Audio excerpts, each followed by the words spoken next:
Ang kinabuhi sa tao dili gyud nato matag-an. Naay adlaw nga puno kini sa kalipay ug himaya. Apan moabot pod ang mga pagsulay nga nagdala og kasakit.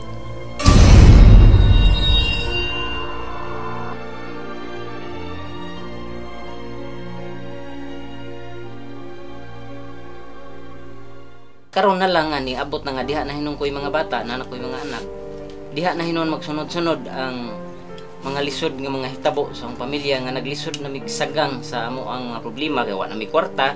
Nya, wa say makatabang namo kay among mga igsuon, mga parente namo, mga pobre sa taon. Pero kining tanan lumalabay lamang.